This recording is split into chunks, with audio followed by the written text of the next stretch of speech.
There is a moment, an exact moment, so small it almost doesn't exist, so brief that most people spend their entire lives without noticing it. But in that moment, in that instant that lasts less than a blink, everything is decided. Not in the grand decisions you made with time and calm, not in the moments you'll remember with pride when you're old and looking back, in the small ones. In the second after your partner says something that hurts you. In the instant after your boss makes a comment that feels like a public slap in front of everyone. In the moment after someone writes something designed with precision to push you over the edge. In that space that almost doesn't exist. It that lasts less than a breath. It's decided whether you're free or whether you're a slave. And for the entire time you've been alive, that space has existed, without you seeing it, without you using it, without you knowing it was yours. That nobody can enter it without your permission. That, in that tiny instant, you are absolutely free to choose who you want to be. In the previous episode of this series, we looked in the mirror without a merciful curtain, without softening what we saw. You saw that you've been living as a slave to your emotions, that you react before you think, that a 30-second emotion has made decisions with 30-year consequences, more times than you're willing to count, with total honesty. That the people closest to you know exactly which button to push to produce exactly which version of you, with the confidence of someone operating a system they know to perfection. That was the confrontation. It was necessary. You can't break chains you don't see. You can't change a pattern you don't recognize as a pattern. You can't take the wheel of something you didn't know was driving you. Today is different. Today we didn't come to confront you. Today we came to give you something. The first real tool. The foundation on which all the emotional control we're going to work on together across this 12-episode series is built. If out of everything you'll hear in Master Your Mind, you could only keep one thing, one single idea to carry with you for the rest of your life, it would be this: there is a space between what happens to you and how you respond, and in that space lives all of your freedom. It's not a metaphor. It's not abstract philosophy for people with free time and spiritual retreats on the calendar. It's not a concept that sounds good in conversation, but evaporates when the pressure rises and the emotion hits maximum temperature. It's as concrete as the air entering your lungs right now as you listen to these words, as real as the 3 seconds it takes for one deep, complete breath. As verifiable as the difference between the message you sent in the heat of the moment and the one you would have sent if you'd waited an hour before writing it. The space was always there. In every situation you remember with shame, in every conversation you destroyed before it was over, in every decision made from the heat of an emotion that had no access to the consequences of what it was demanding, the space existed. You just didn't use it, because nobody told you it existed, because nobody showed you it was completely yours. Nearly 2,000 years ago, a man who carried on his shoulders the weight of the most powerful empire in the known world discovered this space, not in a moment of sudden illumination, not on a philosophical retreat away from the pressures of the world. He discovered it in the mud, in the tents, on the war front. On nights when the cold of the Danube cut to the bone and the news arriving could bring empires crashing down. Marcus Aurelius governed Rome while facing wars that wouldn't end, a plague that decimated millions of his citizens without any doctor in the known world being able to stop it. Betrayals from people to whom he'd given his deepest trust. People who ate at his table and conspired against him at the same time. The death of most of his children. The exhaustion of a man who'd spent decades holding together a world that was falling apart through the force of his will alone. And yet, those who knew him described something that puzzled them. He never seemed rushed to respond. He never acted from the first impulse. There was always something between what happened to him and what he did about it. A space, deliberate, trained, completely his own. Marcus Aurelius wrote every morning in that journal we know today as the Meditations, not to publish it, not for anyone to read, to remind himself who he wanted to be that day, to build the space in the calm of early morning, before the day arrived, with all its provocations and urgencies, because he understood something you're going to understand today. The space doesn't appear on its own in the storm. It's built in the calm, to be available when the storm arrives. And the storm always arrives. Seneca, the philosopher who was ripped from everything he'd built and exiled to an island for 8 years on a charge that was probably completely false, who watched his reputation destroyed, his career interrupted, his entire life forcibly reset by a power he couldn't question, wrote from that exile something that has been true for 20 centuries without having aged a single syllable. The greatest remedy for the decisions you'll regret for the rest of your life is delay.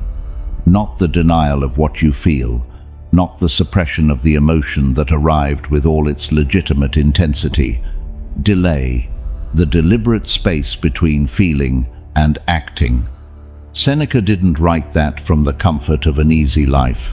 He wrote it from exile. From the solitude of an island where he'd had 8 years to observe with relentless precision which decisions made in the heat become the ones that hurt most when time passes and the temperature drops. And Epictetus, the man whose story is perhaps the most brutal and the most liberating at the same time. He was born a slave. He was the legal property of another human being from the first day he opened his eyes. He couldn't choose where to sleep. He couldn't choose what to eat. He couldn't choose who to talk to, or when to rest, or what to do with the hours of his own existence. His master deliberately broke his leg, and Epictetus, while his master was twisting his leg with the coldness of someone exercising a power nobody questions, told him with a calm that must have frozen the blood of the man torturing him, "You're going to break my leg," not as a threat, as an observation, as the quiet statement of someone who has found within himself a territory no external force can invade. That man taught with the clarity of someone who has no time for unnecessary decoration. It's not things that disturb us, it's our judgments about them. And that judgment happens precisely in the space I'm telling you about. In the instant between what happens and what you decide what happens means. Welcome to episode 2 of Master Your Mind. This is Stoicism for Winners. Today you're going to understand why that space is the most important territory of your inner life, how it's created, how it's trained, how it's inhabited with the mastery of someone who understands that true freedom isn't in external circumstances, but in the seconds between stimulus and response, where you have complete access to who you choose to be, not with empty motivation, not with phrases that sound good and disappear when the pressure rises, with real tools forged by men who needed them to survive, and who tested them against the hardest adversity history can offer. If this episode gives you the tool you needed to stop being a slave to your reactions and start being the author of your responses, drop this phrase in the comments: "I found the space where my freedom lives." Let's begin. First, Stoic lesson. Between the moment something happens to you and the moment you respond, there exists an invisible space, and in that space lives your freedom or your prison. Think about the last time you reacted in a way you later regretted.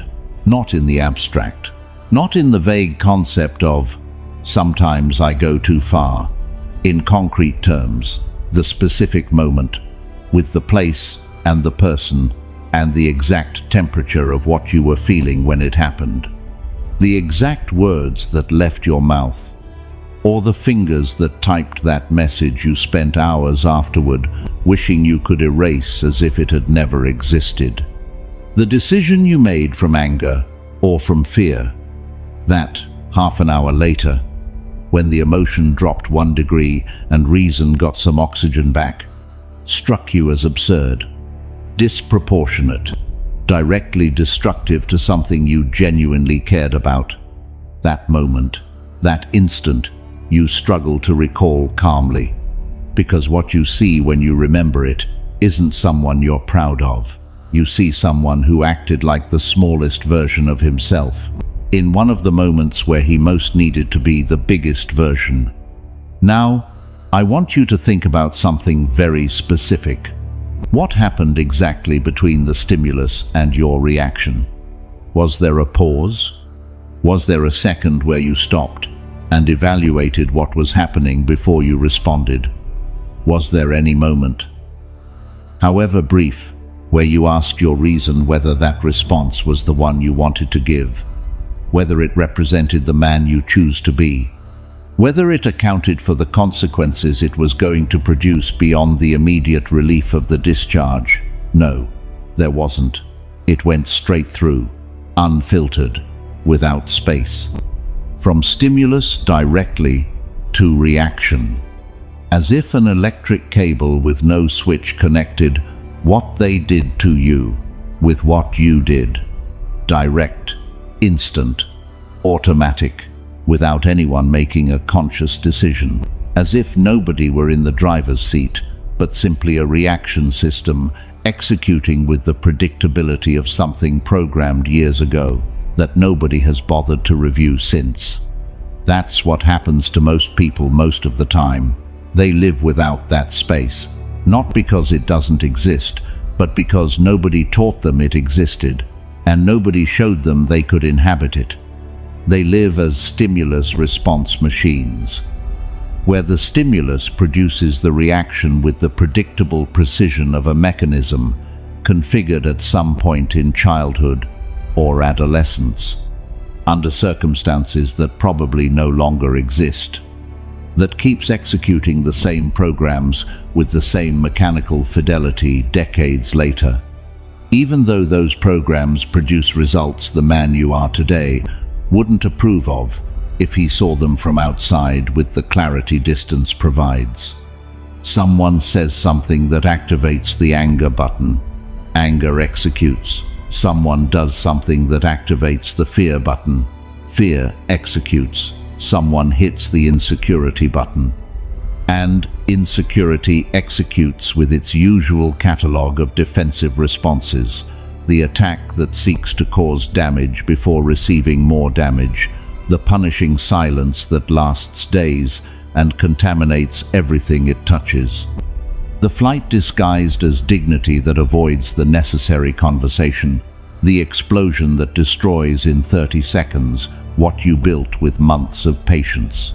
And that shames you to remember when the temperature drops and reason regains access to the system. Without the space, there's no choice. And without choice, there's no freedom. No functional difference between you and an automatic response system. Anyone can activate if they know which key to press. Without the space, you're predictable in a way that should disturb you when you see it clearly. Your partner knows it, your kids know it, your boss knows it. The co-workers who've been watching you long enough know it. The family member who knows how to provoke you has it mapped with a precision they'd use if they wanted to. Anyone who spends enough time around you can build a functional inventory of your buttons. And that inventory, that detailed map of how to produce in you exactly the reaction they need, is the most complete form of control that exists over another human being. It requires no external chains, no threats, only knowledge of the patterns, and you've taught them with enough consistency for them to be completely learned. Where exactly is this space? Is it a philosophical abstraction that sounds good in a podcast, but disappears when reality presses?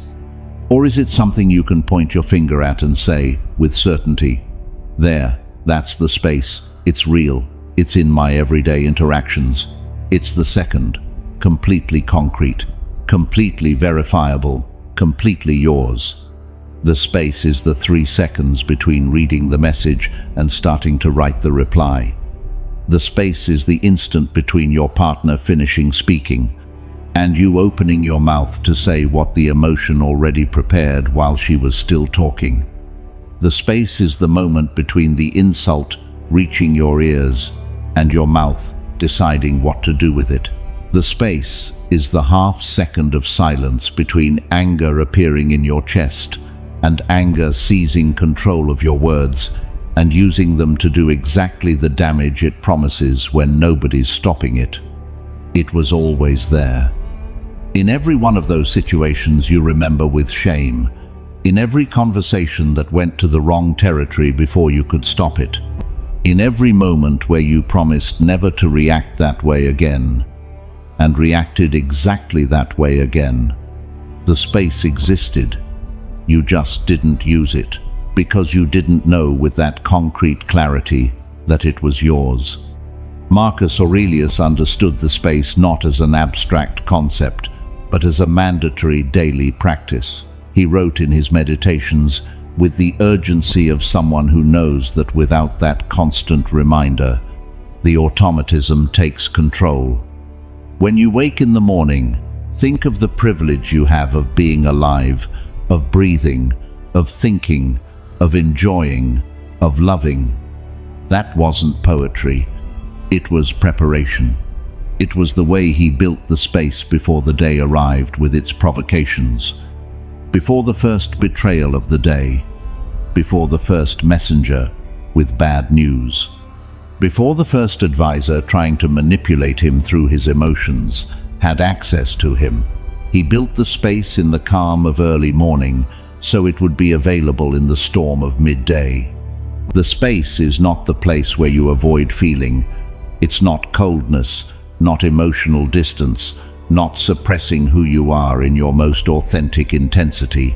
It's the most human place that exists, because it's the place where you exercise the only capacity that genuinely distinguishes you from any animal, the capacity to choose your response, instead of executing your reaction, where the emotion arrives with its legitimate information, with the real data it carries about what's happening and how you're interpreting it, and your reason receives it, processes it, evaluates it, and decides what to do with it from the perspective of who you are as a whole, and not only from the perspective of the emotion that arrived urgently, demanding to be obeyed immediately.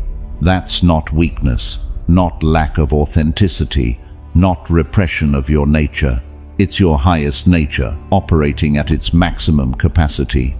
In that space lives your freedom, or your prison, depending on whether you inhabit it or skip it, depending on whether you're present in that instant with the awareness of someone who chose to govern their interior, or whether you blow through it at full speed with the inertia of someone who never stopped to ask whether there was another option.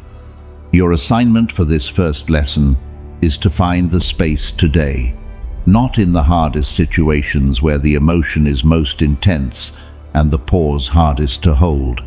Start where the pressure is completely manageable. The next time someone says something that activates even a mild discomfort, a small, everyday irritation you'd normally pass through without thinking, stop before you respond. 1 second. Just one. Notice it consciously. Say these words internally. Here is the space. You don't need to do anything extraordinary with that second yet. You don't need to solve anything. You don't need to have the perfect response. Just notice that the space exists. Just verify with your own experience that between what they said to you and your response, there's an instant that is completely yours, that nobody can enter that instant without your permission. that in that instant you are absolutely free to choose. Do that 3 times today. Just notice, just recognize, just verify that the space I'm telling you about isn't theory that sounds good. It's real. It's in your everyday life, and it's waiting for you. Second Stoic lesson. Animals react by instinct. Sleeping men react by impulse. But the awakened man chooses his response, and that makes him truly human. There are 3 categories of beings in this world, and the difference between them isn't in biology, not in intelligence, or resources, or life circumstances. It's in something far more specific and far more revealing: the level of awareness with which they operate in the moment between what happens to them and what they do with what happens to them. That moment we just identified in the first lesson, that invisible space between stimulus and response. The animal reacts by instinct, not because it's inferior, not because it lacks value or an inner life that deserves respect, but because it was designed exactly this way, and because that design is perfect for the life it leads. The dog that growls when you touch its food didn't decide to growl. The territorial defense mechanism installed by millions of years of evolution growled through it, at a speed that left no room for any cognitive evaluation process.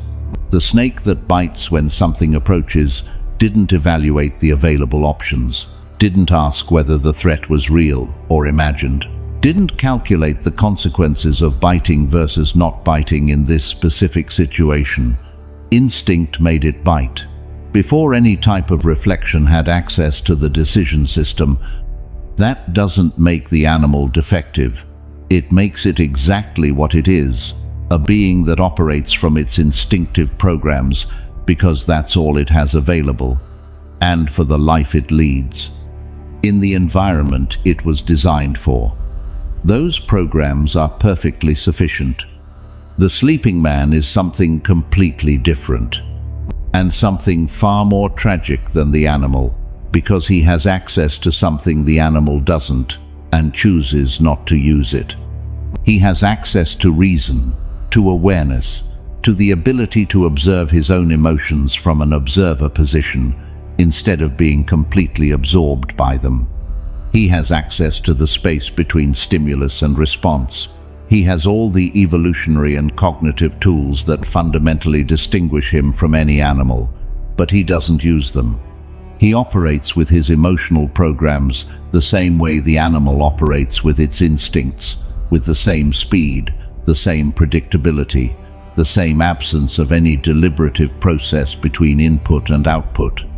Someone provokes him, and he explodes with the reflexive automaticity of something requiring no conscious participation. Someone criticizes him, and he defends himself at the speed of someone baring their claws before evaluating whether the threat is real or imagined. Someone says something that activates a deep-seated insecurity, and the response comes out with all the intensity and all the loss of control of a mechanism that doesn't know there's another path available, because it never had to look for one, because it's always worked well enough in the short term, even though it destroys him in the long term. The sleeping man isn't operating from the inability to do something different. He's operating from the unawareness that something different exists. He's not lacking the tool. He's lacking the decision to use it. He's lacking the awareness that between stimulus and reaction, there's a moment that belongs to him completely, and that nobody can take from him if he decides to claim it. He's asleep not in the sense that he doesn't function, but in the sense that he functions on autopilot, executing the same emotional programs installed years ago without questioning them, without asking whether they're still appropriate for the life he leads today, or whether they're simply the ones he learned to use, and that have become the only known way of responding to pressure. How do you recognize the sleeping man? Not by his values or his intentions, which can be completely genuine and completely good, You recognize him by his patterns. His reactions are predictable to the point of boredom, because they never change significantly, no matter how many times he promises this time will be different. He always explodes at the same provocations, with the same intensity as the first time, as if each provocation were the first, as if none of the previous ones had left any learning installed in the system. He always shuts down at the same criticisms, with the same defensive mechanism he developed at some point in the past, and keeps using even though the current situation is completely different from the one that generated it. He always flees from the same fears, at the same speed that avoids contact with what could confront those fears and resolve them. He always attacks at the same insults, with the same words he told himself he'd never say again, and says again every time, because the pattern is stronger than the promise. As long as the pattern lives in automatism, and the promise only exists at the level of conscious desire, without the training that converts it into real behavior. The awakened man is a third category, completely different from the other two. He's not the one who doesn't feel, not the one with softer or more manageable emotions due to some genetic temperamental advantage. He feels exactly the same as the sleeping man, the same anger when something seems unjust, the same fear when something threatens what he values, the same frustration when things don't go as planned, with all the energy and intention he put into that plan. The biology doesn't change. The emotional circuits installed by millions of years of evolution don't disappear because someone decides to be awake. What changes? The only thing that changes is what happens in the instant after the emotion appears. The awakened man notices the emotion before obeying it, registers it, names it with the precision that creates distance, creates that microscopic but infinitely powerful space between feeling and acting. And in that space, he chooses. He doesn't react. He responds. The difference between those two words is the difference between a life suffered through, dragged by every emotional stimulus that appears with enough force to move the system, and a life directed with the awareness of someone who knows where they're going and won't allow a 30-second emotion to derail a course built over years. The question you need to answer with total honesty right now. The honesty that doesn't negotiate with the image you have of yourself, but looks directly at the real behavior you produce in the real situations that matter, is this: which of the three are you most of the time? Not in moments when you're rested and everything's going well and nobody's pressing. In those moments, almost anyone can seem awake, because the pressure that activates the automatisms isn't present. The real test is under pressure. When your partner says exactly the phrase that, in her specific tone and at her specific timing, she knows touches the most sensitive nerve you have. When your boss questions you publicly, and anger and shame rise simultaneously, creating a mixture the system wants to resolve with the most immediately available response. When your kids do exactly what you already told them 100 times not to do, and patience hit 0 half an hour ago, and the next thing that happens is going to find you with no margin whatsoever. In those moments, how much time do you have between the stimulus and your response? 1 second? Half a second? 0? If your response arrives before your reason has finished processing what happened, you're the sleeping man. Not as an insult, as a diagnosis. And diagnoses serve one single purpose: to know where to work, to know exactly where the point is that needs training, to stop treating the wrong wound and start treating the real one. Epictetus taught this distinction with the radical precision of someone who'd lived it under the most extreme conditions possible. As a slave, He faced daily provocations that would have justified any emotional explosion in the eyes of the entire world. His master could do whatever he wanted to him, could insult him, could beat him, could destroy anything he built or valued. And the society of his time completely validated that power without questioning it. And Epictetus chose to be awake in the middle of all of it. Not because he didn't feel, but because he understood something you're going to understand today.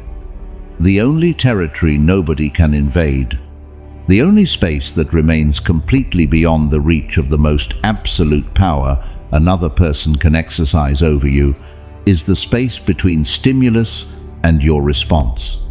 That if you keep that space active and conscious, if you inhabit it with full presence instead of skipping it with the inertia of the sleeping man, you remain free in the only place that truly matters, inside, where nobody reaches if you don't let them in.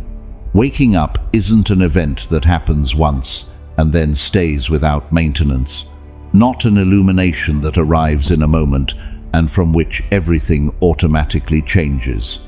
It's a daily practice that renews in every provocation, in every conflict, in every moment where the impulse wants to skip the space and produce the predetermined reaction before reason has a voice. Every time you notice the impulse before obeying it, you're 1 degree more awake. Every time you obey it without noticing, the automatism strengthens 1 degree. There's no stable state where you've arrived, and no longer need to keep practicing. No permanent arrival point. It's a choice that renews every time, in every conversation, in every message, in every moment where something triggers an emotional response in you. Your assignment for this lesson is to make an honest, judgment-free observation over the next 24 hours, not to flagellate yourself, not to judge every reaction you have, to register with the precision of an impartial observer, every time you react to something immediately after the reaction.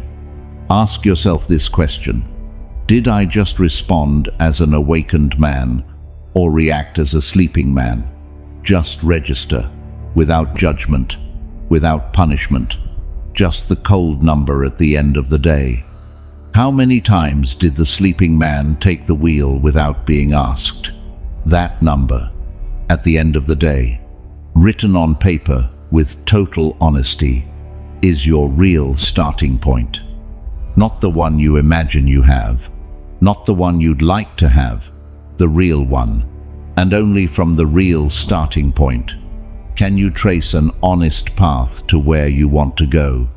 Third Stoic lesson: Marcus Aurelius faced decisions that affected millions of people, and his only secret was refusing to respond while the emotion was still hot. Imagine this moment with all the concreteness you can muster. You're in a tent on the Danube frontier, outside. The cold of a European winter night, cutting the bones of soldiers who've been on that border for months, enduring conditions most human beings couldn't sustain for a week. The distant sound of the camp, fires lit to keep from freezing to death. Men who don't know when they'll be able to go home. Inside, torchlight. And a messenger who just brought you news that could bring crashing down everything you built over decades of work and personal sacrifice that nobody who hasn't held this office can fully imagine. A general you trusted just betrayed you. Someone who ate at your table. Someone you entrusted with command of entire legions. Someone who knew your most strategic plans and now uses them against you. An ally you believed unconditional just switched sides. A decision you made with all available information and the best intention in the world just produced a catastrophic result nobody on your council anticipated, and you have to respond. The messenger is waiting. Your generals are waiting. The Senate in Rome is waiting. Millions of people whose lives depend directly on the quality and wisdom of your response are waiting. And inside your chest, there's a storm. Anger, betrayal, fear, an urgency screaming, act right now, respond immediately, demonstrate with speed and force that you're someone who doesn't accept being betrayed or challenged without severe and immediate consequences. That's not hypothetical. That was Marcus Aurelius's Tuesday, not the exceptional day, not the moment of unique crisis in a comfortable life, the ordinary one. The everyday life of a man who governed Rome for nearly 20 years, during one of the most turbulent periods in the empire's history. And Marcus Aurelius's secret. The only secret, if you can call it a secret, when he himself documented it with obsessive insistence in the private pages of his meditations, was devastatingly simple. He never responded while the emotion was still hot. Never, without exceptions. Not because he didn't feel the emotion with all its human intensity. He did. Every betrayal hit him with the force that betrayals carry when they come from people you gave your deepest trust. Every failure of his plans against the implacable reality of war shook him with the weight of knowing the consequences were measured in real lives, not intellectual abstractions. Every political provocation from people seeking to destabilize him produced in him exactly the same circuits of anger and urgency they'd produce in any other human being with the same intensity. Marcus Aurelius was no less human than you when it came to feeling. He was completely, totally human. What distinguished him? The only thing that distinguished him in this fundamental aspect was what he did with what he felt in the next instant. The rule he'd given himself and from which he allowed no exceptions, regardless of how much pressure there was to break it. Regardless of how loudly urgency screamed that this time was different, was one.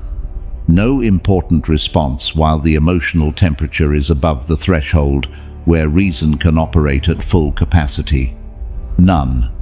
When Avidius Cassius rebelled against him, declaring himself the new emperor, the instinctive reaction any ruler with a hot ego would have executed without thinking twice was a devastating military response, accompanied by the systematic public destruction of everything that man had built. It was what pride demanded. It was what anger required. It was what the court expected, because it was what any human being in that position would have done if emotional temperature were directing the response. Marcus Aurelius waited. He let the temperature of the betrayal drop. Not passively, writing, walking, consulting, letting time do its most important work. And he responded with an equanimity that baffled all his contemporaries and went down in history as one of the most extraordinary examples of leadership under pressure that exists. He wrote that he was willing to pardon the rebel if he surrendered peacefully, that he didn't want to destroy a man who'd served well for years over a moment of miscalculated ambition, that justice without mercy produces more enemies than it resolves. The rebellion collapsed before becoming a devastating civil war, without the massive bloodshed that the immediate response from anger would almost certainly have produced, not because Marcus Aurelius was weak, not because he lacked the power to respond with the full force of the empire at his disposal, because a response calculated from the useful temperature of cool reason was infinitely more strategic, more effective, and more powerful in its real results than any explosion from hot anger could ever have been. That's exactly what maximum emotional heat steals from you when you make decisions from it. Not just control over what you say or do in that moment. It steals something more fundamental and more costly: strategy. The long-term vision you need to make decisions that serve what truly matters to you, instead of serving the immediate relief of the emotional discharge the emotion demands. It steals the ability to see the complete situation, instead of the partial, distorted version that hot emotion presents as if it were objective reality. Emotion at maximum temperature is like a high-intensity spotlight, illuminating a single point in the room with blinding brilliance, while leaving everything else in total darkness. You see perfectly what the emotion wants you to see: the injustice, the betrayal, the insult, the threat. You see nothing of what the emotion doesn't want you to see, the broader context that could explain what happened without justifying it, but framing it so the response is more intelligent. The real, specific consequences of the impulsive response the emotion demands. The available alternatives that the urgency of heat erases from the map of possible options. The damage you're going to cause to things you care deeply about. If you act from this point of maximum temperature, instead of from the cooler point where the complete perspective is available. Seneca described it with an image that doesn't leave your memory once you hear it. Hot emotion is like a fire you must first let drop in temperature before trying to cook anything over it. If you put the food over the flames at their highest point, you burn it. The damage is irreversible. If you wait for the fire to stabilize at the temperature that produces useful heat without destroying what it touches, you cook exactly what you need to cook. Emotions at maximum temperature are the highest flames. You can't cook wise decisions over them, not because wise decisions are impossible, but because the fire at that point consumes what it touches, instead of processing it. You need to wait for the temperature to drop to the level where emotion is still present, still contributing its legitimate information about what happened, but no longer dominating the entire decision system while excluding everything else. Building your own version of Marcus Aurelius's rule doesn't require an imperial post, doesn't require extraordinary circumstances, doesn't require being a philosopher or historian or having decades of Stoic practice behind you. It requires two things completely accessible to anyone willing to do serious work.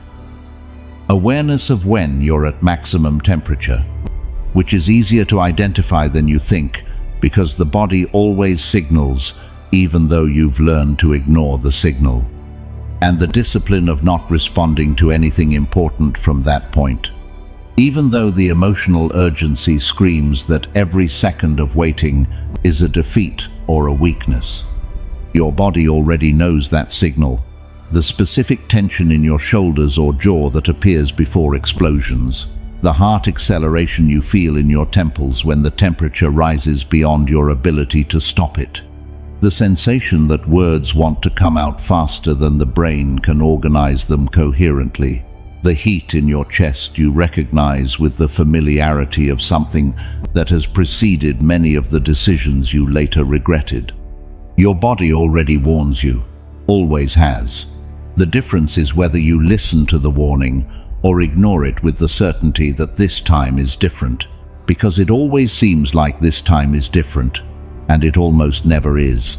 Your assignment for this lesson is to create your own temperature rule with the concrete specificity that makes it applicable in the moment you need it most. Write it somewhere you'll see it this week.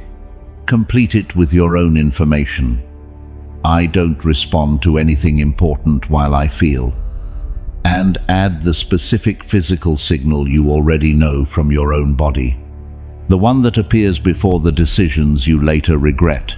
When that signal appears, the instruction is one: don't respond yet. Wait until the signal disappears, not forever. The time your temperature needs to drop to the point where reason has enough oxygen to participate in the decision. That's the time you need.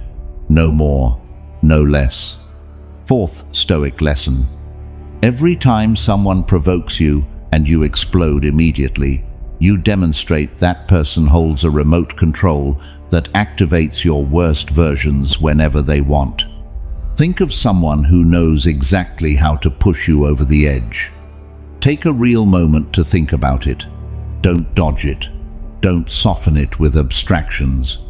Think of the specific person, by name, with the specific situation, with the exact pattern of what they do or say that activates in you exactly what it activates. The name probably arrived before you finished reading the question. With the automatic speed of something that has a direct, completely established association in your emotional memory, built through enough repetitions of the same pattern, for the connection to be instant and frictionless. Your partner, on a hard day, saying exactly the phrase, in exactly the tone she knows, activates what it activates, at the moment you have the least margin to absorb it. A family member who's spent decades perfecting the art of knowing the most effective way to wound with the precise words at the most inopportune moment, with enough frequency that it no longer seems accidental. A co-worker with a special talent for making comments that put you in a position where any visible response you give is going to work against you somehow. That boss who seems to have a radar calibrated to question you at exactly the moment you have the least margin to absorb the questioning without something moving in the wrong direction inside you. Now think about what happens when that person says or does the thing they know activates you, with an effectiveness that should disturb you if you could see it from outside, with the perspective you don't have when you're inside the emotion. Your response is immediate, predictable to the point of being mechanical, calibrated exactly to what they expected with a precision built over enough repetitions of the same pattern. You explode with the same intensity as always, with the same words as always, or you shut down with the same punishing silence that lasts exactly the usual amount of time, or you attack with the same words you promised never to use again, and used again because the pattern is stronger than the promise when the temperature is high. And they knew it. They were counting on it. They planned it in many cases. They pushed the button because they knew, with the confidence of someone who's operated that system enough times, exactly what it was going to produce. And you delivered, with the punctuality of a Swiss watch, with the predictability of a machine that executes the same output for the same input, every time, without variation, without surprise, without the slightest possibility that the result would be different from what was programmed. That's the remote control. Not as a dramatic metaphor to make a philosophical point, as a literal, precise description of the power dynamic created when someone learns your buttons, and you haven't done anything to change the response those buttons produce in you. They have the device. They know the buttons with the detail that comes from repeated observation. They know what each one produces, with a reliability that gives them confidence of use, and you execute the program, as if it were inevitable, as if there were literally no other option available. Between receiving the provocation and producing the reaction it always produces, the most fundamental problem with this dynamic, the problem that goes beyond what it gives the other person over you, is what it tells you about yourself. Every time the remote control works, you demonstrate to yourself with concrete, irrefutable evidence that you don't have governance of your own inner life in the moments you need it most. That there's a verifiable, repeatable gap between who you want to be and who shows up when someone pushes the right button at the right time. And that gap, maintained over years by the absence of the space we're building in this episode, has an accumulated cost in self-respect that no external achievement can fully compensate. You can build whatever career you want. You can achieve the goals you set. You can have everything the external world can offer, and still know, in the honest silence of moments when nobody's watching, that certain human beings can activate your worst versions whenever they want, just by pushing the right button.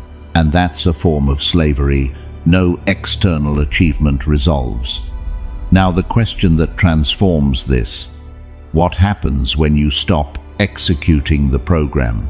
When someone pushes the button that has always produced the explosion and instead finds something different. Anything different. Silence where they expected noise, calm where they expected agitation, a question where they expected an accusation, 3 seconds of pause where they expected the immediate reaction. The remote control stops working, not because the button disappeared, because between the provocation and your response, the space appeared that didn't exist before, and that space made possible a choice. The previous automatism never allowed. Epictetus taught this with a clarity his students found disturbing the first time they heard it, and liberating the 10th time they applied it with real results. The person who provokes you has no power over you. The power that person seems to have. That power, so real and so concrete, it's felt when the button is pushed and the explosion happens with the same intensity as always, is exactly and only the power you give them. By executing the reaction they expect. If you stop executing the reaction, the power disappears. Not because the person changes, not because the button disappears, because the mechanism that gave them power over your behavior, your predictable reactivity, stops being predictable, and a remote control that doesn't produce predictable results stops being useful as a control tool. Your assignment for this lesson is to identify the 3 main remote controls that currently operate on you with the greatest reliability and frequency, not to judge the people who hold them, not to confront them about using them, to understand with the precision of an honest diagnosis where your most urgent work lies. For each of the 3, write with the detail that enables concrete action, the specific button that's used, and what it looks like when it happens in the reality of your interactions. The predictable reaction that button produces in you, with all its specificity and all its honesty, and a concrete, applicable alternative response you could give the next time that button is pushed. You don't have to implement the alternative this week if you feel you're not ready. Just write it down. Just have a different option prepared for when the moment comes, because the moment is going to come with the certainty of something that always has. The question isn't whether someone is going to push that button. The question is whether this time the system is going to execute the same program as always, or whether this time it's going to find something different on the other side. 5th Stoic lesson. Seneca recommended delaying anger, not denying it, because he knew that time is the best antidote against the decisions you'll regret for the rest of your life. This lesson begins with the most important distinction you can make to correctly understand everything this series is giving you about emotional control. Because if you don't understand it correctly, you can take the tools in the wrong direction and produce exactly the opposite of what you need. The goal is not to not feel anger. Hear that clearly. It's not to become a being without emotional temperature, without passion, without the intensity of someone who feels strongly about what matters to them strongly.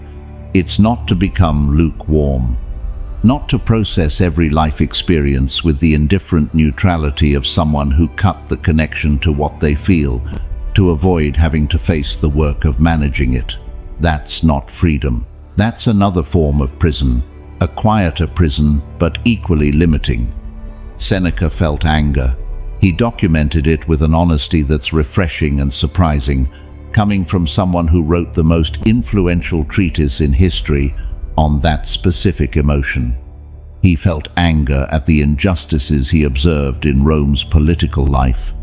He felt anger at the betrayals he experienced directly, at the arbitrary power that exiled him for 8 years without real justice, at the cruelty of a system that used people as instruments and discarded them when they were no longer useful.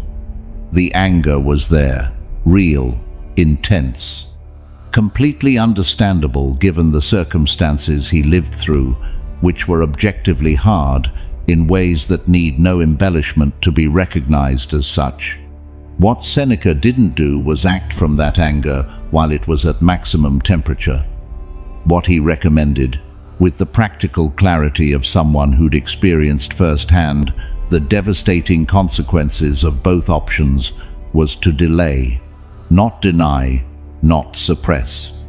Not construct a narrative that anger isn't legitimate or that feeling it is a weakness to be hidden with shame. Delay the action. Give time its most important job in the emotional process. Cool the temperature enough for reason to regain access to the decision system that the emotion at its peak had completely occupied, leaving no room for any other voice. Why does time work as an antidote? Not because time solves problems on its own while you passively wait for the situation to fix itself. Not because delaying is an avoidance strategy glorified by philosophy to avoid facing what needs to be faced. Because anger, like any intense emotion, has a temperature curve that rises and falls with a speed most people dramatically underestimate. The peak of anger. That moment where the temperature is so high that reason has virtually no operational access to the decision system lasts far less than it seems when you're inside it. When the emotion consumes all your available attention, time seems frozen in that intensity. It seems permanent. It seems like it's always been this way and always will be. But if you track the curve with retrospective honesty, if you observe in the cases, you remember how long your temperature actually took to drop from peak to the point where you could see the situation with some perspective. You'll find that in most cases, that time is minutes. Not hours, not days. Minutes in many cases. Hours in the most intense ones. And during those minutes or hours, the situation that generated the anger rarely changes significantly in the objective facts you need to respond to.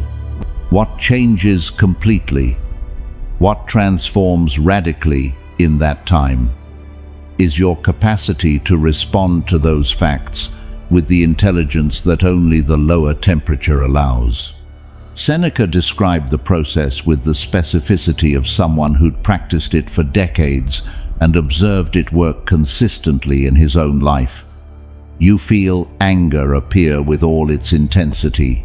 You register it honestly, without pretending it isn't there, because it's completely there, and denying it only makes it operate from underground without you being able to see it or consciously work with it.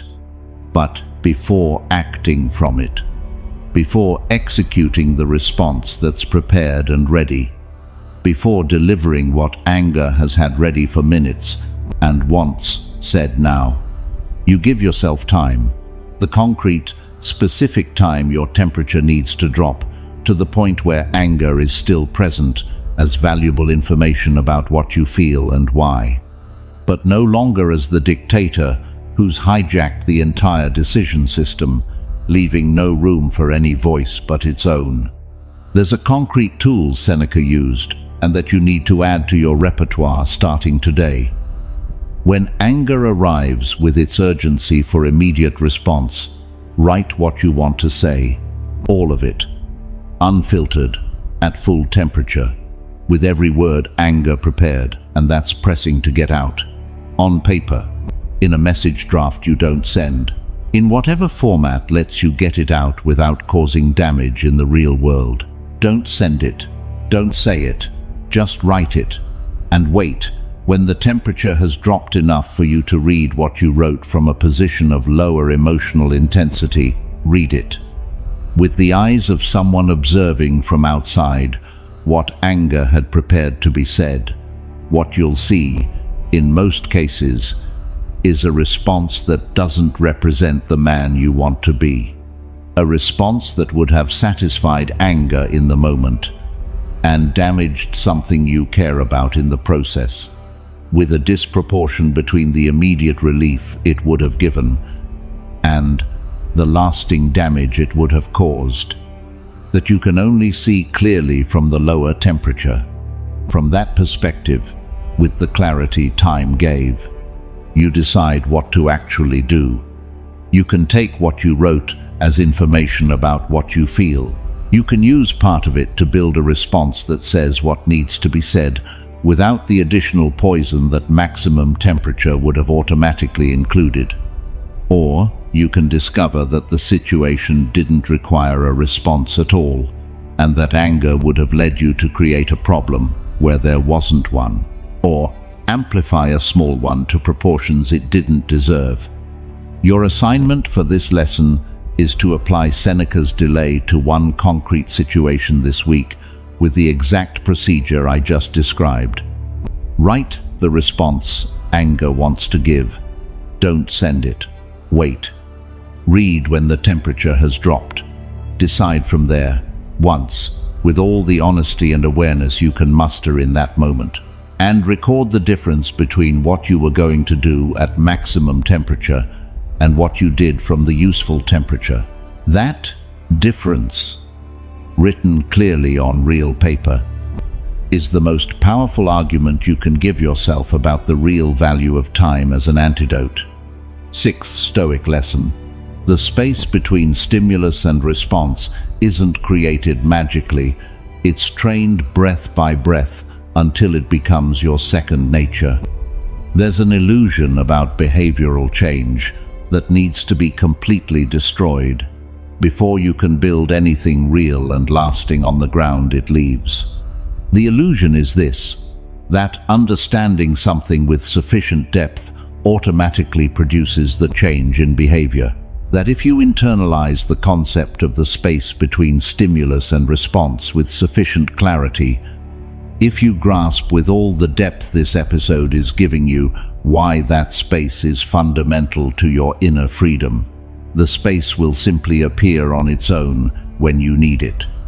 That understanding is enough to produce the habit change.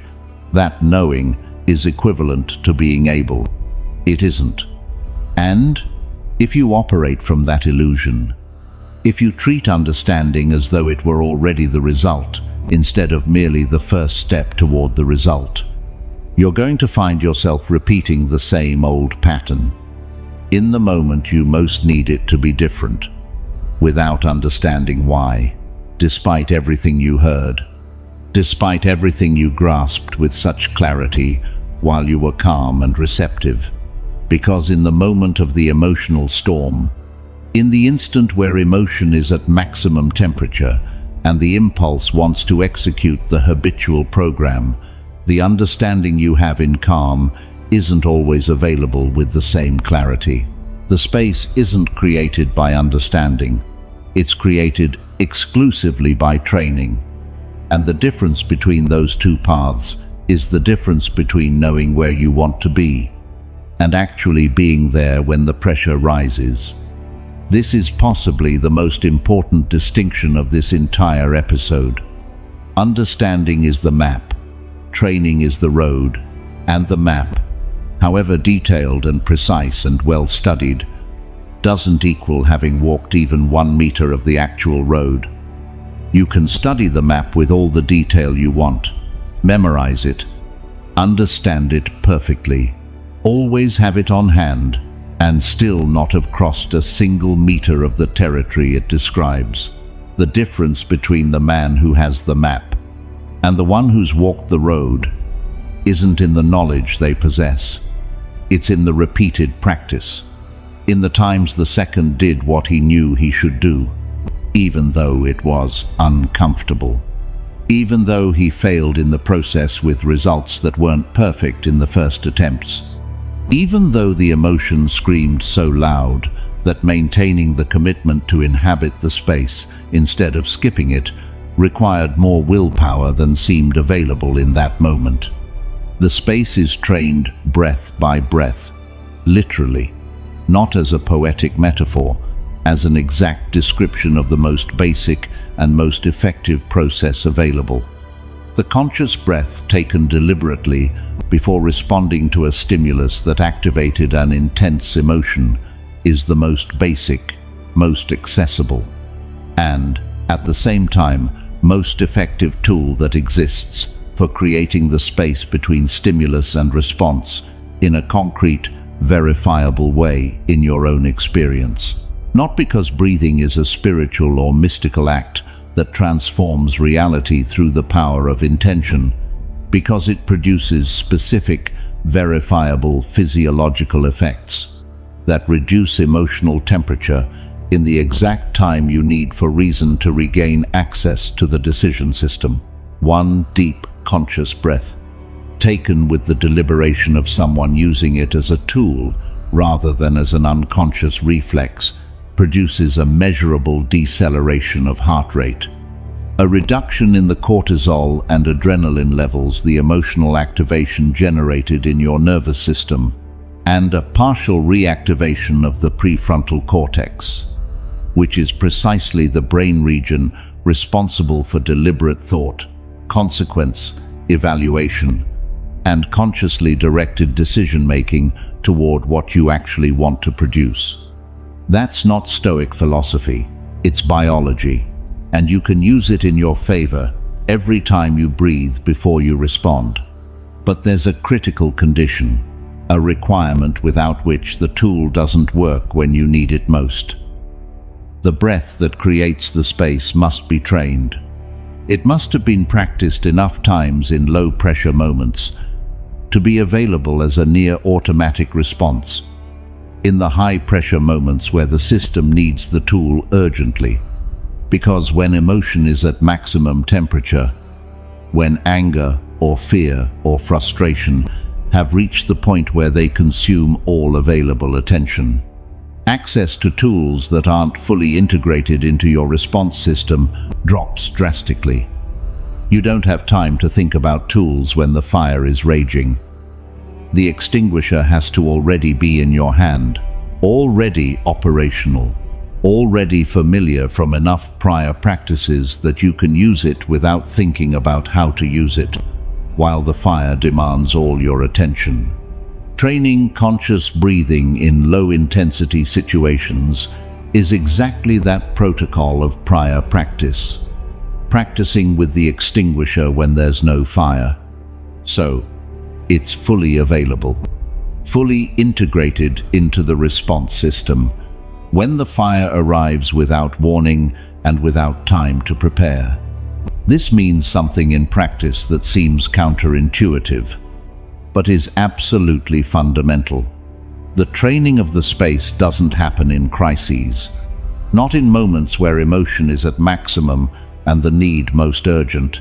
It happens in everyday low-intensity moments, where you can practice without the added weight of a situation demanding everything you have, while simultaneously asking your system to learn something new. The email that mildly irritates, the comment that bothers but doesn't devastate, the small everyday friction you'd normally pass through without thinking, the minor discomfort you'd normally process on autopilot without any conscious effort. In those exact moments is where you train the breath, where you practice inhabiting the space, where you build the habit of the pause with enough repetition for that habit to be installed as an available response. When the situation arrives where the pause isn't just desirable, but critical to protecting something you truly care about. Epictetus was absolutely explicit about the need for systematic, consistent training, and he was so with the radical clarity of someone who understood that without that training, all philosophy is just words that sound good in calm and disappear in the storm as if they'd never existed. He taught his students that emotional control is exactly like any other skill worth having, non-existent without practice, clumsy with insufficient practice, available and fluid with practice repeated enough. for the skill to move from the level of conscious effort to the level of automated habit. A musician doesn't wait for the concert to practice scales, because they know that during the concert there'll be no mental space to think about technique while playing. The skill has to be in the fingers before reaching the stage. An athlete doesn't wait for competition to build the endurance the competition will demand, because they know on competition day they can only use what they already built in previous training. The skills you need in moments of maximum pressure are the ones you built in moments of minimum pressure, without exception, without shortcuts. Marcus Aurelius practiced pause training with a consistency visible to those who knew him closely. They described something particular about his behavior during conversations or tense situations. Something that stood out precisely by its contrast with the usual behavior of people in positions of power. He never seemed rushed to respond, not in the sense of someone avoiding response or having nothing to say, but in the more specific and more powerful sense of someone who doesn't feel the urgency to fill the silence before his response is fully ready. There was a perceptible moment of pause before he responded to anything requiring a significant response. That moment didn't feel like weakness, didn't feel like uncertainty or indecision. It felt like control, like the presence of someone who has internal resources you're not fully seeing, like the unmistakable signal of a person who isn't being governed by the situation, but is actively, deliberately governing their response to it. That signal, repeated with enough consistency over years of daily practice in situations of every intensity level, is one of the most powerful ways to build a reputation for inner solidity that exists in any relationship. In any professional context, in any situation where respect and trust are built response by response. Second nature. That's the goal, not first. Because the first nature, the automatic, instinctive reaction installed through years of involuntary practice, remains present. It doesn't disappear because you've trained the space, doesn't become quiet or docile or easy to ignore. What you build with training is a second nature that intercepts the first before it has time to fully execute, an additional processing layer that activates between stimulus and response with such fluidity and automaticity. After enough repeated practice, that it no longer requires conscious will in each individual moment, that activates on its own, because it was trained enough to become part of the habitual response system. Your assignment for this lesson is to commit to a specific training protocol for the next 7 days, with the concrete specificity that makes commitments get kept in reality, rather than dissolving into good intentions that disappear at the first hard day. Every morning, before the first stimulus of the day, before opening your phone or talking to anyone or exposing yourself to any input from the outside world, take 3 deep, fully conscious breaths. Not as a spiritual ritual, not as meditation, as muscular training of a tool you need available under pressure. You're training the muscle of the pause in the most accessible and least costly moment of the entire day, so it's available in the hardest and most costly moment when it comes. And throughout the day, every time any stimulus activates you, even minimally, 1 breath before you respond. 1. That's the complete protocol. 7 days, without exceptions, simple to the point of seeming insufficient, consistent to the point of producing an observable change that no amount of understanding without practice could produce. 7th Stoic lesson. Epictetus taught that it's not things that disturb us but our judgments about them, and that judgment happens precisely in the space I'm telling you about. Your boss arrives at the office without greeting you. Stop there before going further. That's the fact. the exact, objective words describing what happened, without any layer of interpretation added. Your boss arrived at the office without greeting you. Nothing more. A human being moved from point A to point B, without issuing a greeting specifically directed at you in that moment. That's all that happened in the objective, verifiable world. Up to there, pure reality. What happens next? What occurs in the space between that event and your emotional state during the following hour of work isn't the event. It's something completely different. It's your doing, not your boss's. Yours. Because in that space, in that instant, that seems so brief, it barely exists as a separate process from the event itself. You did something called judging. You took the objective, completely neutral fact and submitted it to an interpretation process that converted that simple fact into a charged meaning. And that meaning, not the original fact that preceded it, is what determined how you felt for the following hour. Not your boss. Your interpretation of your boss's behavior. The judgment was automatic, practically instant. So fast you didn't experience it as an interpretation process, but directly as perception of reality. Not as I interpret that my boss is upset with me, but as my boss is upset with me, with the certainty of something you observed directly and without ambiguity, rather than something you inferred from a single piece of data completely insufficient to support that conclusion. He didn't greet me. He's upset about something I did.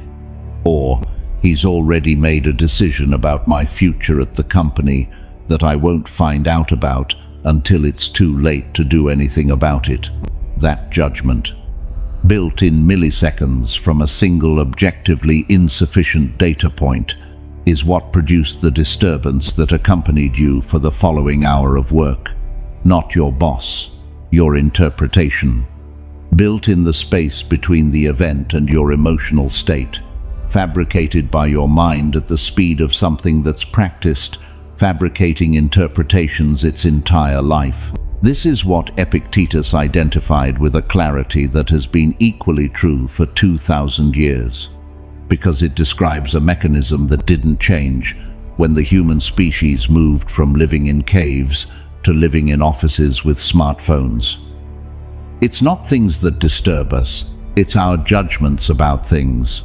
The fact is neutral, the judgment is yours, and if the judgment is yours, if you fabricate it in the space between stimulus and response, even though you don't notice it as fabrication, but as direct perception of reality, then in that same space, you have the possibility of doing something different with that judgment, before it converts into executed emotion and behavior produced from that emotion. Your boss didn't greet you because he's upset with you specifically, or because he arrived distracted by a conversation he had before entering that has absolutely nothing to do with you, or because he didn't see you, because he was focused on something that occupied his full attention at that moment, or because he had a difficult morning for reasons completely unrelated to you, and the social norm of greeting simply had no room in the overloaded system of his emotional state at that moment. 4 completely different interpretations of the same identical fact. 4 available judgments producing 4 radically different emotional states. The first produces anxiety, fear, insecurity. An entire afternoon of work contaminated by the catastrophic narrative that one automatic judgment generates. The other 3 produce neutrality, or even empathy toward someone who clearly was having a hard time. The fact didn't change between one interpretation and another. It was exactly the same in all cases. What changed was the judgment. And the judgment, once you're sufficiently aware you're making it, it can be examined before being accepted as operational truth directing your behavior. Marcus Aurelius had a specific practice for examining judgments, documented in his Meditations, with the insistence of someone who knows that without constant practice, the automatic mechanism takes control again at the speed of something with years of practice advantage. When something disturbing happened, when news arrived, activating emotion at full intensity. Before acting from that disturbance, before letting the automatic judgment become an executed decision, he asked himself a question that allowed him to see the mechanism operating instead of being operated by it. What is this objectively? Not how it feels, not what it says about him or about who caused it, not what it implies for the future. The emotion has already begun projecting with all its catastrophizing tendency what it is, reduced to its objective, verifiable components. Stripped of the interpretation layers, the emotion had automatically added onto the original fact. That process of reduction to the objective fact almost invariably revealed a gap between what had actually happened and the magnitude of the disturbance the automatic judgment had built on top of that fact. A gap that can only be seen when you stop long enough to ask the question. Instead of being swept along by the answer, the automatic judgment already has prepared. The practical tool that comes directly from this Epictetus principle, and that you can use in the space between stimulus and your response, is a single question. Simple, accessible, applicable in any situation at any moment where an intense emotion appears with a ready-made interpretation that wants to be accepted as certainty before any examination has the chance to evaluate it. The question is this: what am I assuming is true here that might not be true? One question. That question doesn't eliminate the emotion, doesn't produce instant coldness or indifferent distance from what matters to you, but it strips the certainty with which it arrived, presenting itself as the only possible reading of what happened. And that reduction of certainty in the automatic judgment, that minimal crack, the question opens in the conviction with which the interpretation arrived, is enough in most cases for the response it produces to be significantly different from what the unexamined judgment would have produced. Your assignment for this lesson is to practice examining judgments 3 times today. Every time a negative emotion of any intensity appears, before acting from it, ask yourself, what am I assuming is true here that might not be true? Write the answer if you can. 1 or 2 assumptions your mind automatically produced as its interpretation of the event.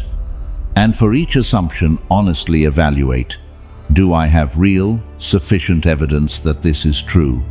Or is it an assumption my mind fabricated to fill the information gap with the material most readily available, which tends to be the material of the most familiar fears, the ones that have been present long enough to be the first to arrive when the mind searches for an explanation 3 times today, without pressure for perfection, without expectation that the first time you'll do it perfectly.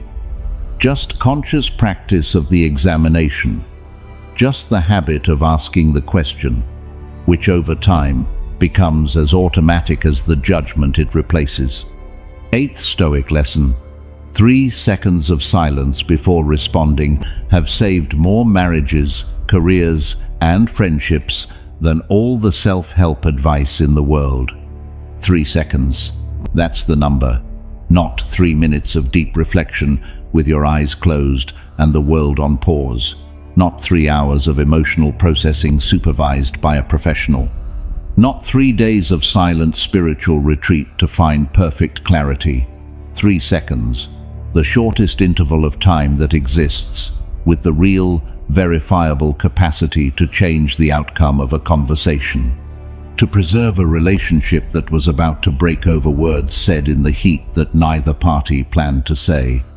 To save a professional opportunity that was about to be destroyed by a response given from the maximum temperature of an emotion that had no access to the consequences of what it was demanding to be said. 3 seconds of deliberate silence before responding to anything that activated you emotionally, and in those 3 seconds, in that interval, the emotional urgency wants you to skip, because every second of waiting feels like a defeat or a weakness in front of whoever provoked you. More real protection of things that truly matter has occurred than in any emotional management methodology you've encountered before. Why 3 seconds and not longer? For a practical reason no philosophical theory can ignore if it wants to be applicable in the real lives of real people with real commitments. In most everyday situations where the space is most needed, 3 seconds is the available time before the absence of response begins generating its own tension in the interaction. In a difficult conversation, in an argument where the other person expects you to respond with the normalcy of the exchange, you don't always have the luxury of asking for hours to deliberate, but always, in absolutely any situation you can imagine, you have 3 seconds. Nobody can take from you the time of one complete breath before opening your mouth. Those 3 seconds are as much yours as the breath that fills them, and nobody who doesn't have them can take them from you.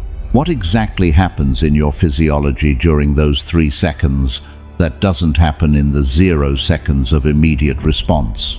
The amygdala, the brain structure responsible for automatic emotional reactions and the threat response, is evolutionarily faster than the prefrontal cortex, the region responsible for deliberate thought and consequence evaluation. It always arrives first. That's its evolutionary function, to activate before you have time to think. Because in the environment of millions of years ago, thinking before reacting to a predator could literally cost you your life. But in the modern environment, the physical predator almost never exists, and the amygdala's speed frequently becomes a problem, because it produces emergency responses to situations that aren't real emergencies, but everyday conflicts that require intelligence rather than reaction speed. 3 seconds give the prefrontal cortex time to participate in the decision, not to completely dominate the amygdala, but to participate. To put on the table the question the amygdala never asks because it's not its function. Is this really the most intelligent response available right now, considering the consequences it's going to produce for the relationships and situation that matter? Seneca documented in his letters concrete situations where a pause of seconds had produced differences in outcomes so large they seemed completely disproportionate to the size of the time interval. A response, given 2 or 3 seconds after the emotion activated, produced radically different results from the response given at the instant of maximum activation. Not because in 2 or 3 seconds any underlying conflict gets resolved, or any special wisdom is reached that didn't exist before, but because those seconds allow the first wave of emotion, the hottest, the most impulsive, the one demanding the most intense and immediate response, to drop 1 degree, just 1. And that single degree of difference in emotional temperature is enough for the response that comes out to be recognizably different in its tone, in its content, and in the consequences it produces for the relationship or situation at stake. The marriages saved by 3 seconds of silence aren't saved because 3 seconds solve the problems that marriage has. The underlying problems are still there. They're saved because those 3 seconds prevent the existing conflict from being exponentially amplified by words spoken from maximum temperature, that both parties know don't represent what they really want to say, but that once said can't be taken back, because they were said by someone who supposedly loves you. And that gives them a weight an insult from a stranger would never have. The careers saved by 3 seconds of silence aren't saved because the professional situation is different without those seconds. They're saved because the response given with that minimal pause is sufficiently different from the one that would have come out without it, for the interaction's outcome to be different. And the difference in outcome can be the difference between a difficult conversation resolved with professional maturity and a moment of lost control that defines how someone perceives you for the next several years, regardless of how many successful projects you complete afterward. There's an additional benefit of 3 seconds of silence that goes beyond physiology and the outcome of the specific conversation, affecting something more lasting than any individual interaction: what those 3 seconds communicate about who you are. 3 seconds of silence before responding in a high-tension conversation communicate without any explicit words needed that what you're about to say passed through some kind of filter before reaching your lips, that you're not impulsive, that you have internal resources you're not fully showing in that moment, that the situation doesn't control you, that there's someone in the driver's seat making deliberate decisions and not just a reaction system executing the habitual program. The person who always responds at 0, with the speed of automatic reflex, demonstrates with every response that the situation has control over them. The person who takes the time they need before responding communicates something completely different about themselves every time they do it. And that implicit communication, built response by response, with the consistency of someone who has that pause as an installed habit, is one of the most valuable reputation assets you can build in any relationship or context that matters. Your assignment for this lesson is so operationally simple, it leaves no room for excuses of logistics or complexity, and at the same time powerful enough to produce observable changes if done with real consistency and not as a mental exercise without practice in the real world. In every significant conversation today, before responding to anything that activates you even slightly, count internally to 3 before opening your mouth. 1, 2, 3. Nothing more. You don't have to solve anything in those 3 seconds. You don't have to have the perfect answer ready when you finish counting. Just create the space. Just give your system the minimum time for the first wave of emotion to drop 1 degree before the response goes out into the world. Do this in every important conversation today, and, at the end of the day, compare how those conversations developed against the usual quality of conversations where you responded at impulse speed. The difference you observe, recorded with honesty, is the most honest and most irrefutable argument you can have about the real value of 3 seconds in the life that matters most to you. 9th Stoic lesson. The man who masters the pause masters the conversation, the negotiation, and the relationship, because whoever controls the tempo controls the outcome. There's a principle about power in human interactions that the most skilled negotiators, the most effective leaders, and the most influential communicators know and apply with a consistency that looks completely natural from the outside, but is built on deliberate, systematic training, invisible to anyone who doesn't know exactly what they're looking at.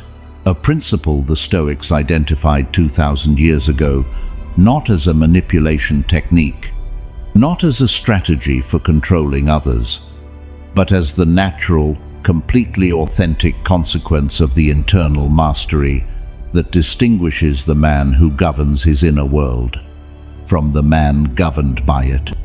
The principle is this: whoever controls the tempo of a conversation controls its outcome, and whoever controls the tempo is almost universally, almost without verifiable exception in the real experience of human interactions, whoever is in no rush.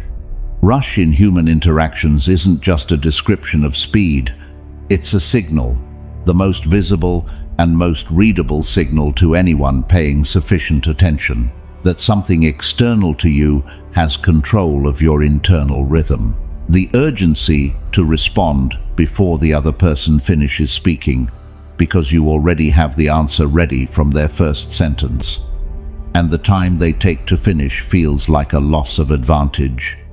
The almost compulsive need to fill every silence before it establishes itself too firmly, because silence makes you uncomfortable with an intensity you can't sustain without filling it. The speed of the response arriving with the quickness of automatic reflex when emotion is running the show.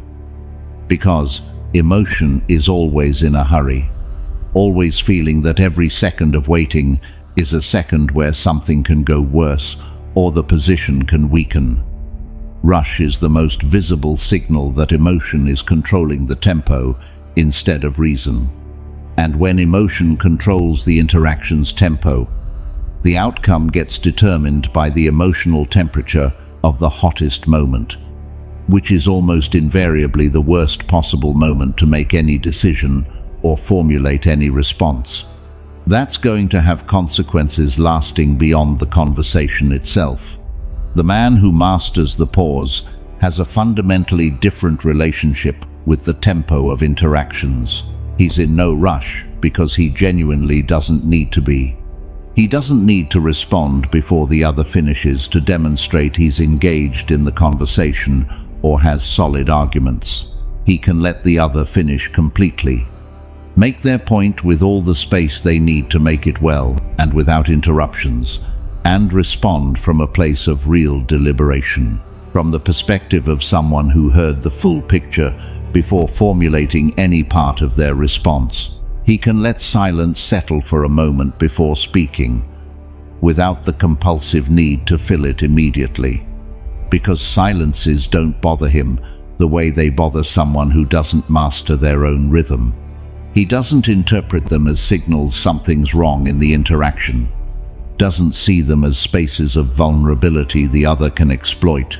He uses them to think with the clarity silence provides, to organize what he wants to say with the precision that what's at stake requires, to choose with exactness what he wants to say and how, instead of letting emotional urgency choose for him with the unreflective speed that has always characterized impulse. Think about the high-tension conversations you remember from your own life, not the trivial ones, the ones where something genuinely important was at stake, a relationship that mattered, a professional decision that would have lasting consequences, a negotiation whose outcome would affect something you cared deeply about. Who had control of those conversations, the fastest person or the calmest? The one who responded immediately to every point at the speed of someone who already had the answer before the other finished the sentence, or the one who took the time they needed before speaking, letting silence work while the other waited, not knowing exactly what they'd receive from the other side? The answer is almost universally the second. And it's not just because of the psychological effect on the other, though that effect is real, significant, and operates even when neither party articulates it consciously. It's because the person who has time to think before responding produces genuinely better quality responses, more precise about what they actually want to say, more strategic about what the situation requires, harder to counter because they're built on the complete picture of available information rather than on the fraction of that picture. Urgency allows you to see before the response comes out. Marcus Aurelius had developed this mastery of tempo to the point where his contemporaries described him in terms revealing the observable impact he produced on those who interacted with him in high-tension situations. Before any difficult question, before any accusation or calculated provocation designed to produce a reaction that could be used against him. There was a moment of deliberate silence before he responded, that communicated something that didn't need to be articulated in words to be completely readable to everyone present. That what he was about to say had gone through a process before reaching his lips. That moment of silence didn't feel like weakness or uncertainty. Didn't feel like the indecision of someone who doesn't know what to say. It felt like control. Like the presence of someone who has internal resources you're not fully seeing. Like the unmistakable signal of a person who isn't being governed by the situation, but is actively, deliberately governing their response to it from a place of solidity that the other's urgency can neither reach nor destabilize. In intimate relationships, in marriages, in deep friendships that have survived time and the pressure of circumstances, mastery of the pause produces something different from what it produces in negotiations, but equally valuable and perhaps more fundamental. The presence of someone mature in the difficult conversation. Someone who's not going to make necessary conversations harder than they need to be. Through the inability to control their own tempo when tension rises and the system seeks the most familiar pattern instead of the most constructive one. Someone who can hear something painful without immediately responding with something equally painful.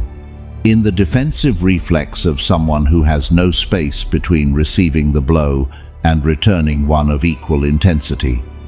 Someone who is fully present and fully in control simultaneously, which is exactly what a person in genuine conflict needs from the other side of the conversation.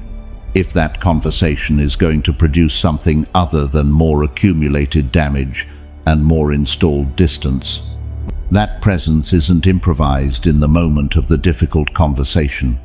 It's built in everyday conversations of lower tension, where pause training is more accessible, and where the habit installs without the additional cost of a situation where everything is at stake at once. Seneca described mastery of tempo with an observation that remains as precise now as when he wrote it. And that adds a dimension beyond what silence communicates about who you are. The man who waits before responding obtains something the man who responds immediately can never obtain. The information the other reveals when the silence isn't filled immediately, when you don't rush to fill the space after the other finishes speaking, when you let silence settle for a moment before responding, there's a deeply rooted, completely verifiable human tendency that makes the first speaker feel the discomfort of that silence and fill it with more words. And those additional words, the ones that came out to fill the silence you deliberately left, often contain information that wasn't in their original plan of what they were going to say. Clarifications that reveal insecurities, the prepared version of their argument, carefully concealed. Context that changes the meaning of what they said before and makes the response you were preparing no longer the most appropriate.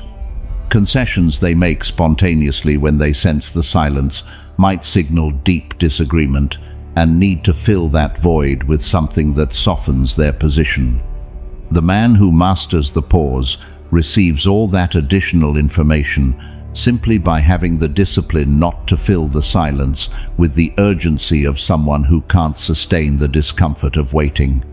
Your assignment for this lesson is to prepare with real, concrete specificity for the next high-tension conversation you know is coming, not for the hypothetical conversation at some indefinite future point. For the one you know is coming soon, this week, this afternoon if necessary. Identify it and establish for yourself before entering it a two-part rule you can apply with the simplicity of something requiring no complex decisions in the moment of greatest pressure. First, I will not respond to any point that activates me emotionally until the other person has completely finished speaking. Without interruptions, without the response visible in my expression while they're still talking, without the gesture or movement communicating, I already have what I need and am waiting for them to finish so I can respond completely. Second, after they finish, I will leave 3 seconds of silence before beginning my response, even though those 3 seconds may be uncomfortable for one or both of us. Those 2 rules together, applied in that one specific conversation you identified, will give you more experiential information about the real power of mastering the tempo than any amount of theoretical understanding could give without that direct experience. 10th Stoic lesson.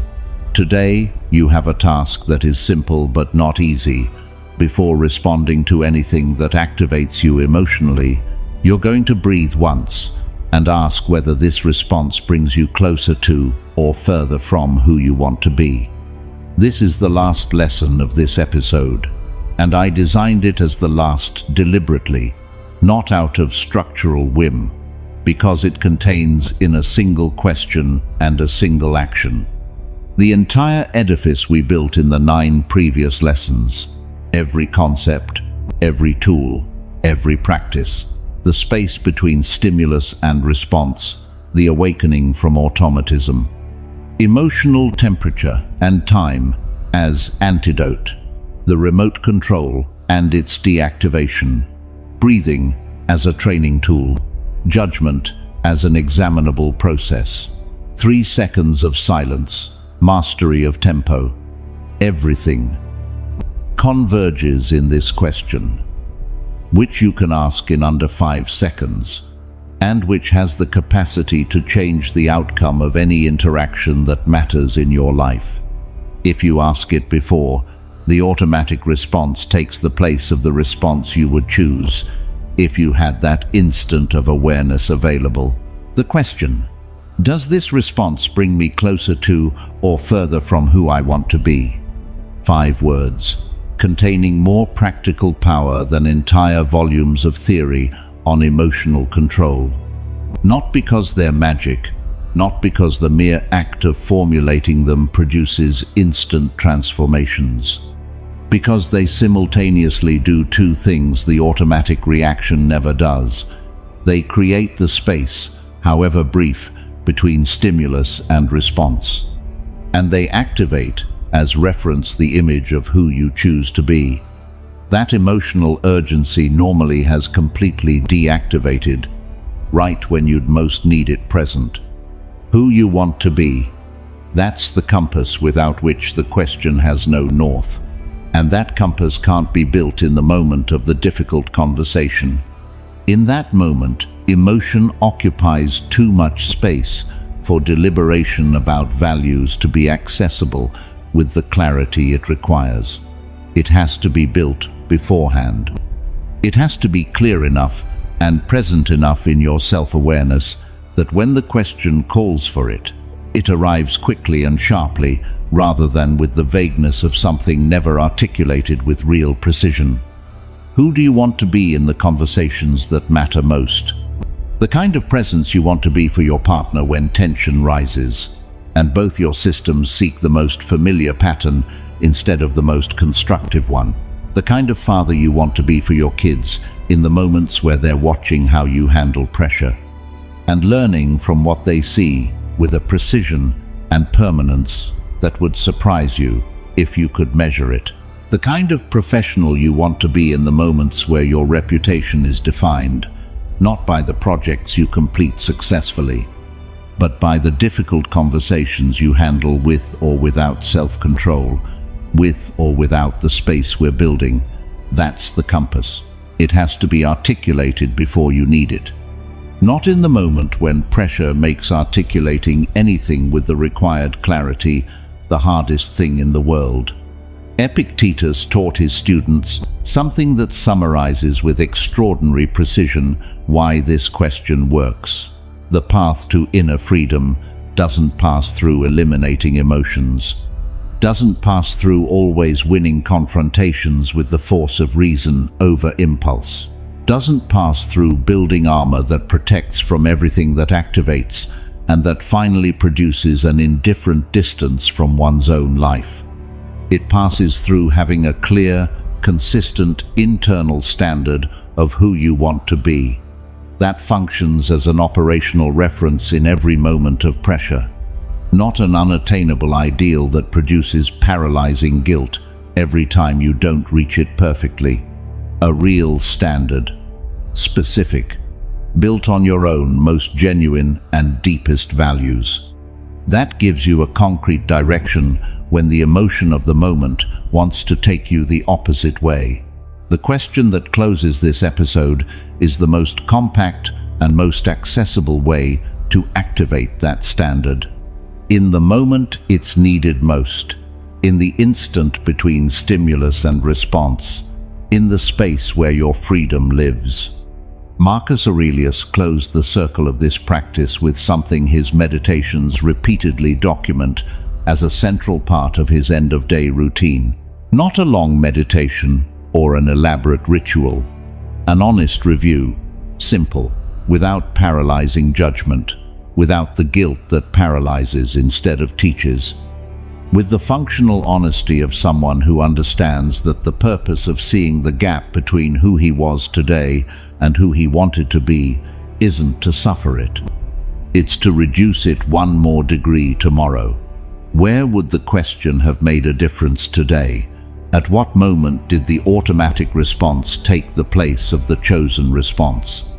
And what difference would the chosen response have produced in the situation and relationship at stake?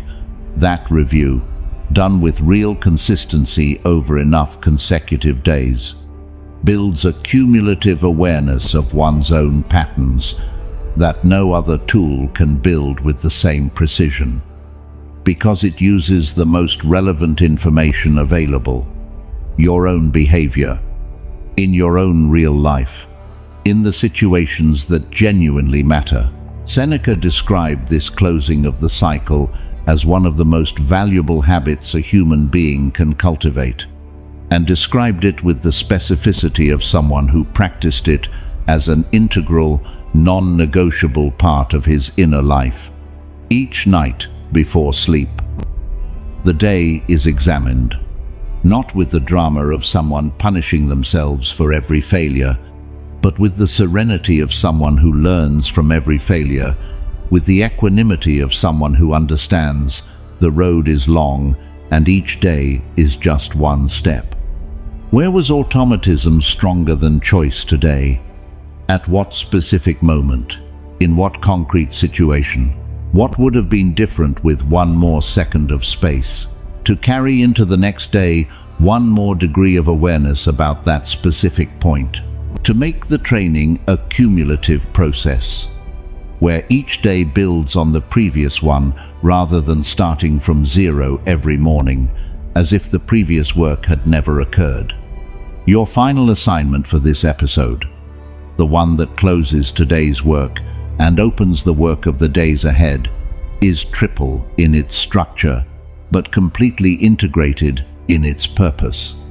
First, before today ends, write in 3 concrete, specific sentences who you want to be, not what you want to achieve, not the attributes you'd like others to see in you from the outside.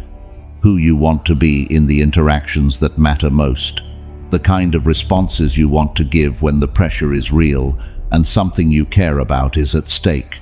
Write it in your own handwriting on real paper. Those 3 sentences are your compass. The north the question points to when you ask it in the moment you need it most. Second, for the next 7 days, before responding to anything that activates you emotionally, breathe once and ask the question, does this bring me closer to or further from who I want to be? You don't have to have the perfect answer or total clarity in that moment. You don't have to solve anything in the instant of the question. Just ask it. The question alone already interrupts the automatism enough for the space to exist, for choice to be possible where before there was only reaction. Third, every night for those 7 days, before sleep, identify the moment of the day where the question would have made the biggest difference. Just one, the most important one of the day, and write what you would have done differently if you'd asked it in time. If the space had been available when you needed it most. That nightly review closes the training cycle that converts understanding into habit, habit into second nature, and second nature into who you genuinely are. When the pressure rises and the world watches how you respond. We've reached the end of episode 2 of Master Your Mind. And before closing, let's walk together through what you built today. In the first lesson, you learned that the space between stimulus and response exists, has always existed, and that in that space lives your freedom or your prison, depending on whether you inhabit it or skip it. In the second, you understood the fundamental difference between the sleeping man who reacts by impulse without awareness and the awakened man who chooses his response with deliberation.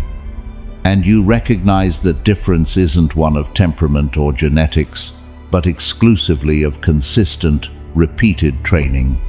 In the third, you saw how Marcus Aurelius governed the most powerful empire of his time with a devastatingly accessible secret. He never responded while the emotion was still hot. And you understood that the same rule, applied at the scale of your own life, can change the quality of your most important decisions. In the fourth, you recognized the remote controls that specific people in your life hold over your worst versions, and understood that deactivating them doesn't require confronting those people, but changing from the inside the response their buttons produce in you. In the fifth, you learned from Seneca that delaying anger isn't denying it, but giving time its most important job, cooling the temperature to the point where reason can operate at full capacity, and the response can be chosen instead of merely executed. In the sixth, you understood with total clarity that the space doesn't appear through understanding but through training, systematic, consistent, breath by breath, until the pause becomes second nature, available even under the most intense pressure. In the seventh, Epictetus showed you that it's not things that disturb but judgments about them, and that those judgments happen in the space where you have the real possibility of examining them before accepting them as operational truth, directing your behavior without anyone having questioned it. In the eighth, you measured the concrete, irrefutable value of 3 seconds of silence before responding, and understood that in those 3 seconds more of what truly matters has been protected than in any emotional control methodology you've encountered before. In the ninth, you learned that mastery of the pause is mastery of the tempo of the interactions that matter, and that whoever controls that tempo controls their outcomes in ways that go beyond any individual conversation. And in this last lesson, you received the tool that integrates everything prior, one breath and one question, that in under 5 seconds have the capacity to change the course of any interaction that matters in your life. If this episode gave you the tool you needed to stop being a slave to your reactions and start being the deliberate author of your responses, drop this phrase in the comments: I found the space where my freedom lives. Share this episode with someone who needs it, with someone who loses control in the most important conversations and then regrets it with a sincerity that no longer helps, because the damage is done and the words were said and the moment can't be recovered. With someone who explodes at the same buttons over and over, promising this was the last time, and keeping that promise exactly 0 times, because nobody gave them the tool to interrupt the pattern from the inside, where the pattern actually lives. With someone who doesn't know that between what happens to them and how they respond, There's a space that belongs to them completely, and that nobody can take from them as long as they decide to claim it, train it, and inhabit it with the awareness of someone who finally knows that the freedom they were looking for was always in that tiny instant. Now that you have the space, now that you understand with the clarity we built today where your freedom lives, and have the basic tools to inhabit it with growing awareness, the next challenge appears. The emotion that has destroyed more in the history of humanity than any other. The one Seneca called brief madness. Because in 30 seconds, it can undo years of trust, built patiently, brick by brick, conversation by conversation, moment by moment. The one that has probably starred in the moments of your life you're most ashamed of, when you remember them with the honesty this series has demanded. From the first word, the one that arrives with absolute certainty that it's right, with the urgency that you act right now before it's too late, with the promise that the discharge will give you the relief you need with such intensity it feels like a physical necessity. And that rarely keeps any of those promises, without charging a price that takes you months or years to finish paying. Episode 3 is called Anger is the Poison You Drink, Expecting the Other Person to Die. And it's the episode where we're going straight to the core of the most destructive emotion in the human repertoire. Not to tell you not to feel it, to give you what Marcus Aurelius had in his tent on the war front, when the rage over betrayal wanted to make all the decisions. When wounded pride demanded immediate, irreversible responses. When the maximum temperature of emotion threatened to govern the fate of millions of people. Not the absence of the emotion, absolute mastery over what you do with it. The space you found today is the main tool you'll use to face anger in the next episode. Every lesson we worked on today prepared you for the work ahead. This is Stoicism for winners. This is Master Your Mind. And today, in this space that always existed, and that you finally inhabit today with the awareness of someone who knows what they have, the irreversible difference begins between the person who reacted and the person who chooses. Now comes the part that separates those who listen from those who truly change. This community exists because you decide it exists, not with words, with actions. If something you heard today moved you inside, leave your reflection here. The one that gets the most support becomes the banner of this community, the collective voice of everyone who chose not to give up. A community that doesn't run from pain, that walks through it, with courage, with judgment, with honor. But listening isn't enough. You know it. You feel it. There's a difference between the one who consumes wisdom and the one who turns it into armor. That's why we created the Stoic Code. 2 principles forged over millennia by the most powerful minds in history. It's not just another book. It's a manual of psychological warfare against your own weaknesses. Each principle includes the deep teaching, its modern application, and an exercise you can implement today, not tomorrow, today. If you decide to get it, you're not just taking something for your growth. You become part of this mission. You help us bring Stoicism to thousands of people who are right now where you once were, who struggle, who fall, who need a word to remind them who they are. Your support keeps this podcast alive. It drives it. It expands it. Thanks to you, this doesn't stop. The link is in the description of this episode. Everything you need is right there. We'll see you in the next episode of Stoicism for Winners. Every Monday, Wednesday, and Friday, without fail.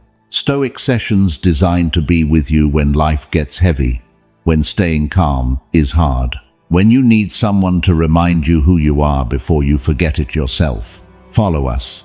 The Stoic who doesn't train in calm won't find calm when the storm arrives.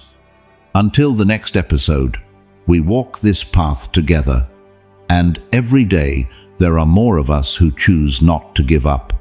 Remember this: you are the sole owner of your perception, the architect of your peace, the only one responsible for the war you choose to fight, or the one you choose to end.